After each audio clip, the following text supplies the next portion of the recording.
Hello, this is Group 1 and our topic aims to discuss ammonia as an alternative fuel. In this video series, the group will be answering certain questions on ammonia such as its history, its cost effectiveness, its advantages and disadvantages, but that's later down the line. For now, let's deep dive on the history behind the revelation and creation of ammonia fuel. So first and foremost, ammonia's potential as a fuel traces back over a century, though it wasn't initially created for that very purpose. In the early 1900s, ammonia was developed industrially through the Haber-Bosch process, which allowed nitrogen from the air to be combined with hydrogen to form ammonia, which was originally used for fertilizers and explosives. Its use as a fuel first gained attention during World War II, when Belgium, facing a shortage of gasoline, used ammonia to power buses. At the time, it was valued mainly as a substitute and not as a long-term energy solution.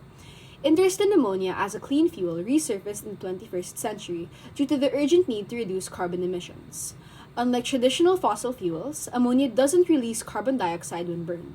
It also has a high hydrogen content, making it a viable hydrogen carrier for fuel cells and combustion engines. Today, researchers are improving methods to produce green ammonia using renewable energy, positioning it as a promising fuel alternative in shipping, power generation, and even in the field of aviation. So, while its roots are in agriculture and wartime necessity, ammonia's evolution into a clean energy source is driven by modern climate goals and technological innovation. So, we've seen how ammonia is being eyed for everything, from powering giant ships to fertilizing our farms and even taking to the skies. But that brings up an important question for making this transition even smoother. Can ammonia play well with others? Specifically, can it be effectively co-fired with the fuels that we're already using like coal? Ammonia can technically be co-fired with coal, and countries like Japan are promoting it as a cleaner alternative. But in practice, it's a risky and expensive approach, especially in Southeast Asian countries.